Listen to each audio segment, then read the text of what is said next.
Can you hear me? Yes, I can hear you. Can you hear me okay? Yep.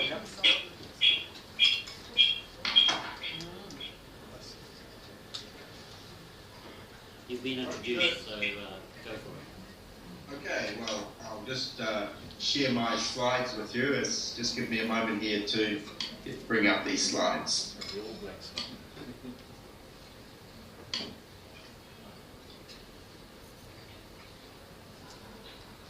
I hope you can see that I'm all wearing my New Zealand kit here tonight.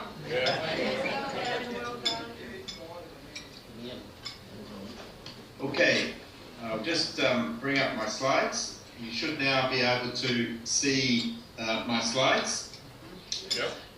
Thanks very much for the opportunity to talk to you over lunch. I hope I'm not disturbing you for too long. I understand that I've been introduced, so I won't take too long to give you any background.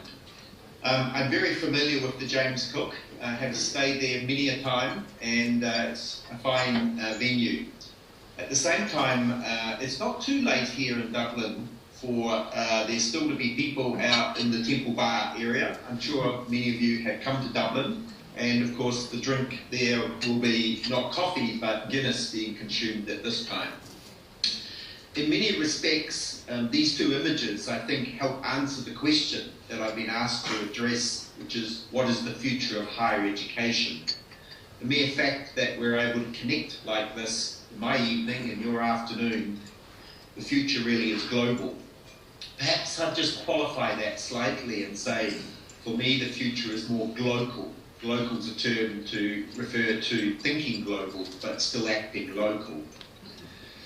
Dublin is a very interesting city. As I said earlier, I'm sure many of you have been to Dublin. It's a city of contradictions. In fact, the country of Ireland is a country of contradictions. In many respects, a very long history, to some degree shackled in history, shackled in oppression in many respects. But at the same time, it's an incredibly innovative place. Dublin in particular is a city of contrast, almost a city of contradiction. On the one hand, we have the old, and on the other hand, we have the home for Google, Apple, Twitter, Facebook, so on and so forth. Of course, some of you may be aware of the reasons they are here, which are not entirely due to the innovation of them. But nonetheless, it does make for Dublin to be a very dynamic place to live and work. And just a week or so ago, we hosted the Web Summit here in Dublin, 42,000 attendees from 134 countries. It was an extremely creative and innovative week. And so Dublin very much sees itself as the Silicon Valley of Europe. In my case, I work at Dublin City University. I moved just under 2 years ago from Massey University, where I had responsibility as the director of the National Centre for Teaching and Learning. I work in a 21st century focused university known as the University of Enterprise, a university that very much looks to the future and sees itself as a future maker. It's a university that's in the top 100 under 50 years of age. So it's a modern digital era university, a place that I feel very at home at. The National Institute for Digital Learning was actually established just under 2 years, almost coming up to the anniversary, and I mentioned I hadn't been here yet for 2 years. The creation of the National Institute for Digital Learning at Dublin City University really is an indication of just how forward-focused in our thinking the university is. And I won't perhaps linger any more on a little advertorial. What I want to cover in the brief time I have available with you is really just three things. I'm going to talk a little bit about some of the images that are presented to us at the moment about higher education. Then I'm going to work on the basis that the future in many respects lives in the past, and I'm just going to reflect on some images from the past. And then I'm going to share with you very briefly my own philosophy around the future of higher education in very uncertain times. So that's the general structure. So without any further ado, current images. Well, there are some very bold and quite scary images being presented for higher education currently. This particular quote, and I will read it because I'm not sure how clear the screen is for you. An avalanche is coming. It's hard, of course, to say exactly when. It may be sooner than we think. Certainly there is no better time than now to seek to understand what lies ahead for higher education and to prepare. This came from a very high-profile report published in 2013, so it's not even 3 years old yet. Interestingly, the report was commissioned effectively by Pearson Education. Pearson Education is a multi-billion stake in higher education. So there is a little bit of self-interest to claim that there is an avalanche facing higher education.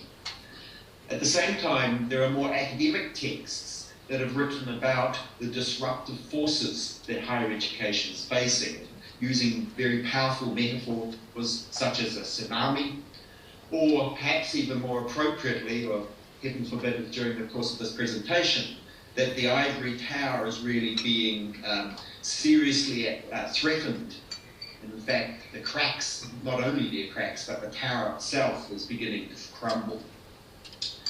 So in that background, what am I really talking about, and why those powerful images? Well, largely it's responsible or roots back to the movement known as the MOOC, or Massive Open Online Course Movement. And I'm sure you've heard of MOOCs. They've certainly dominated the media in different ways.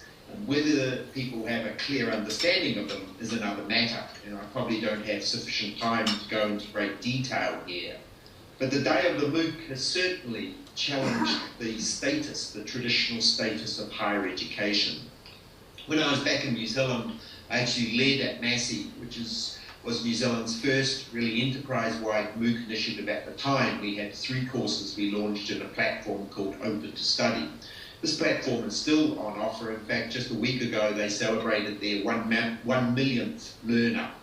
The course that we began with was Agriculture in the World We Live In, which you can see on the screen there. MOOCs, though, are probably more associated with platforms such as Coursera, which you can see in this slide, dominates the offerings by provider. It's followed by edX. And Coursera in particular is the one that really is generating still the leadership in this space. Notably, Open to Study is very small in comparison, the Australasian platform, but at the same time, the UK platform, which the University of Auckland is a member of, is still relatively small at 4.7% for future learning. When the MOOCs first came, questions such as these were asked about the future of higher education. This comes from The Conversation, an Australian and UK now based publication, online publication. When courses are free online, what's left for universities to sell? I guess this kind of thinking really came from comparisons with the commercial world, with the changes that the digital revolution brought about. It's hard to even remember the days when Kodak was the dominant player in the photography market. In 1976, they had 89% of that market. They are coming back, just as an aside, but I don't have time to tell you about that. At the same time, the danger of this type of thinking is in many respects seeing education as simply a commodity, like a block of cheese. All we have to do is produce factories or systems, if you like, higher education systems to produce really good quality cheese. In this case, I've chosen some New Zealand cheese. The problem with this kind of thinking is that education isn't a product. It's actually something that's co-constructed with the learner, with the student and the teacher. And in fact, if it was a product, it would be the only product that comes without any kind of consumer guarantee. I think this image is a better representation for me of what education involves. It's all about diversity, about what lies in the eye of the beholder or the taste. We don't all enjoy the same types of cheese, and heaven forbid if they all had to comply to exactly the same standards. Really, the craft of education, the beauty of education, is the fact that we have diversity available to us, not a one-size-fits-all model that's dumped down a pipeline. At the same time, Hopefully this image doesn't spoil your lunch. At the same time, the danger, I guess, of eating too much cheese. No, more seriously, there is a lot of naive and misinformation still talked and written about the MOOC movement, the Massive Open Online Course movement. By analogy, there are some who have argued that the problem that we face of growing obesity could be solved by simply making gym membership free. And if that was the case, we'd all look like this.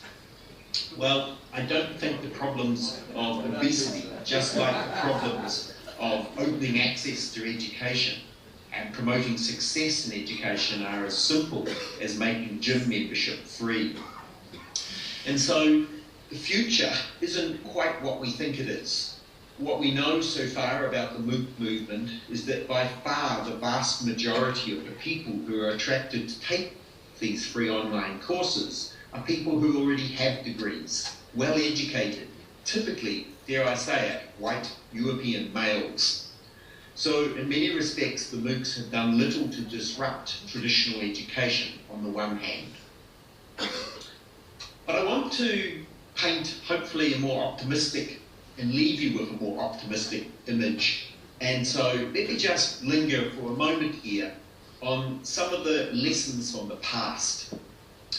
Here we have the vision today in a typical train, in a shopping mall, out on the streets, where we have heads down, people answering, looking at their phone, and there may even be some of you doing that right now, answering those urgent emails. We think the world has changed so much. Well, maybe.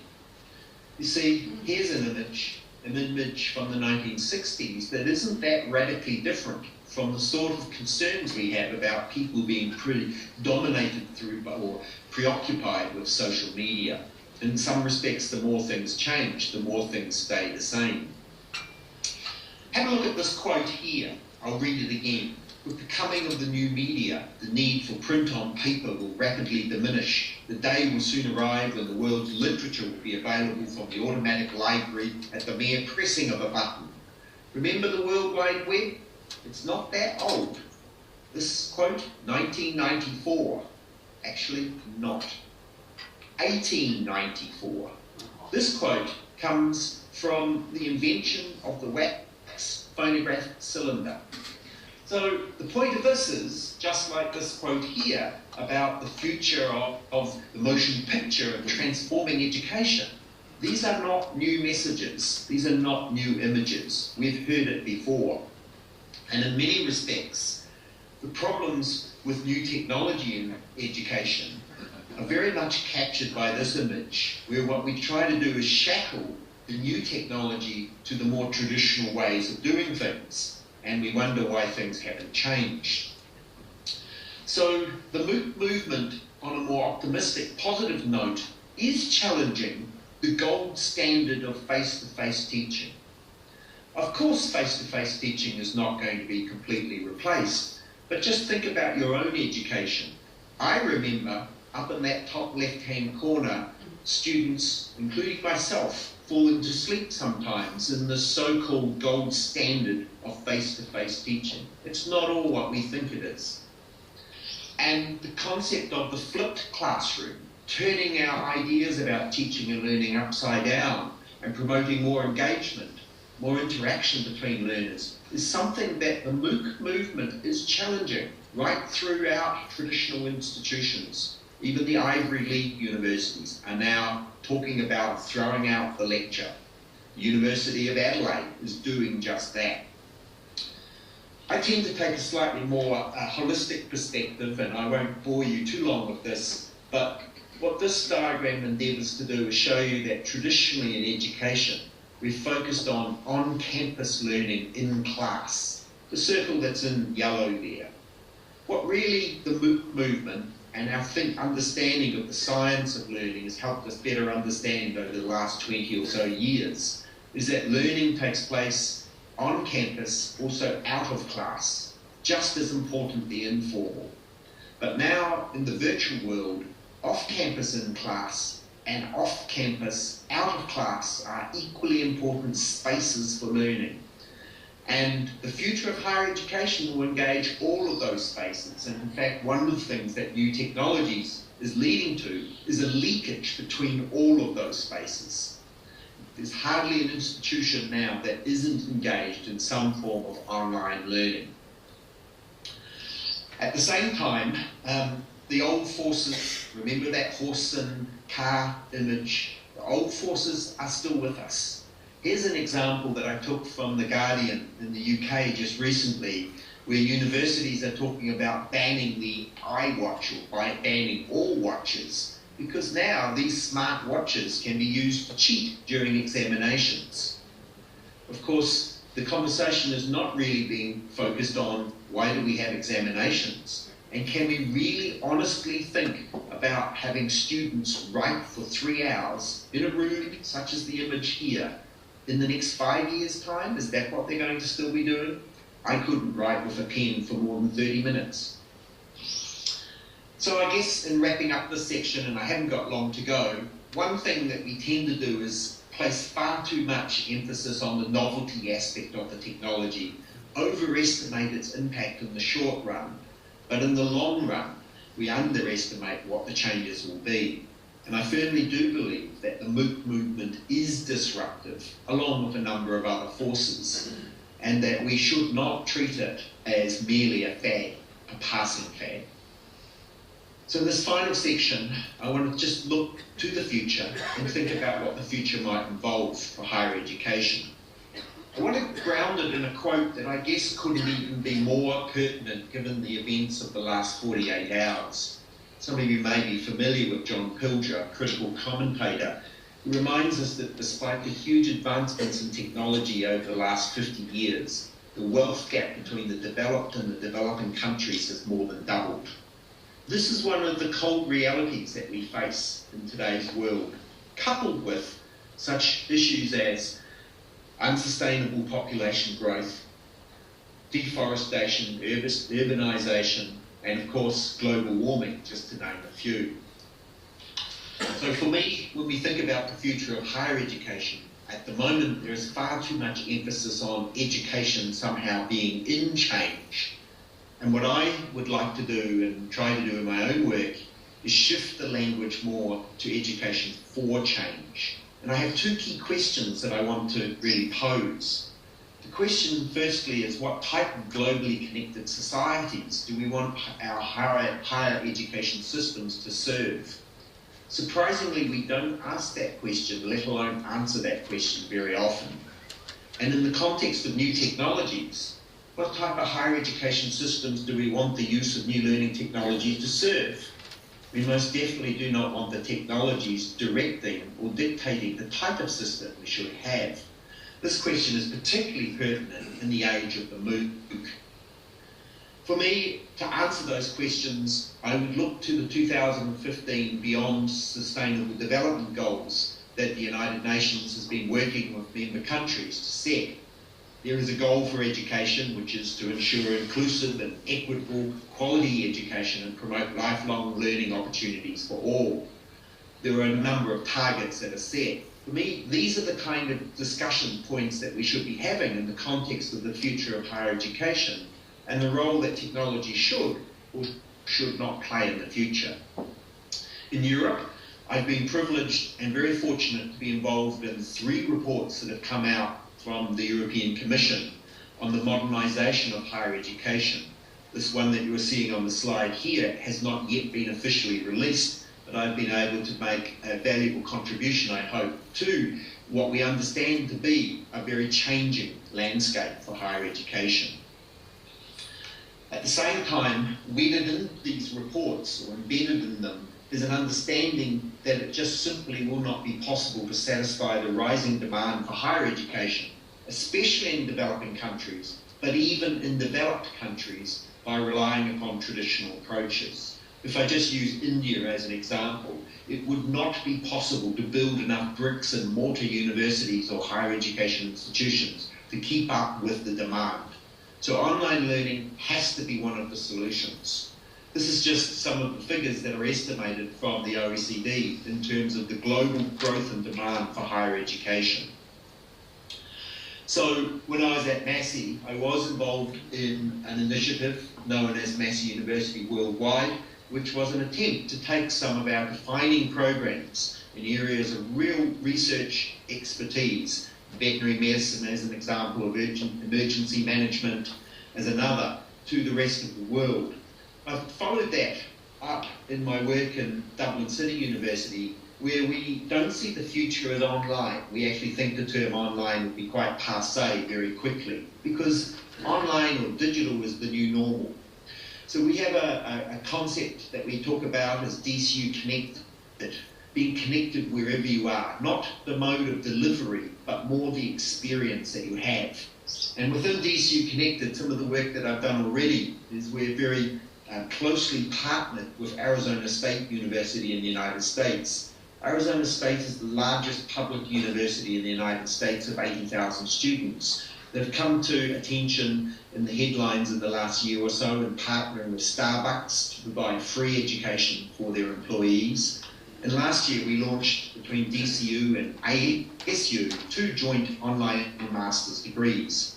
But we also are involved in providing education to a women's university in Saudi Arabia, and that's not entirely education down a pipe for obvious reasons. So as I say, DCU Connected is more about what we see as the future of the experience as a learner being connected wherever you are, rather than about any particular technologies. The one thing nonetheless, and in New Zealand I'm still connected enough to understand that the MOOC movement is not as perhaps popular and common thinking as it is in Europe or the United States. And only 3 months ago, Arizona State University announced, and this item in the slide comes from the New York Times, that they're going to be offering credit for the first year of a fresh person's degree or a freshman's degree by MOOCs. This is a real watershed change and certainly does challenge the future of traditional education. In our case, we will be using the European MOOC platform known as Open Up Ed to launch a number of MOOCs early in the new year. The first 3 of those will be linked to the centenary commemorations of the 1916 Irish uprising, celebrating in 2016. So MOOCs are certainly not a fad. They're growing in Europe in particular, which leads me to my conclusion. I'm probably well over time, so thank you for indulging me to this point. I guess I feel the need to at least come back to that original question. What is the future of higher education? Well, it's late here. It's after midnight for me, so I guess I can excuse myself and say that I got tired of thinking. Well, the question is just a little hard to answer, simply. So all I'm going to do is leave you with one thought, and no doubt there will be some questions and hopefully lots of conversation once I've gone about this matter. My one final thought for you is new models of education, in this case online learning, should really be in the service of big ideas, not as a big idea in itself. And what I see too much in the work that I do in education, in higher education, is too many people talking about the big idea of online learning or massive open online courses, rather than the sustainable development goals, perhaps, for education that have been set for us. So on that note, thank you. I hope I have left a few minutes before questions, and we probably need to change the mic, I suspect, to engage in some interactivity if there's time available. How's that? Can you hear? Yes, I can hear you fine. Mark, it's Colleen Singleton. We are out of time now, so there isn't any time for questions, but I would like to thank you very much for the presentation. You've raised a whole lot of questions for us, and I know that we have educators in the room here and many people who are interested in education, and the rest of us have children, grandchildren, or friends going through the education system. So you've raised a number of questions for us, and I think that we will continue to talk about this in our own time. So thank you very much for your presentation. As a first, it's been a great success for us. You're opening up the possibility of other ways of us having speakers attend our Rotary meeting. So I thank you for that too. And I'll ask our members to thank you in the usual way.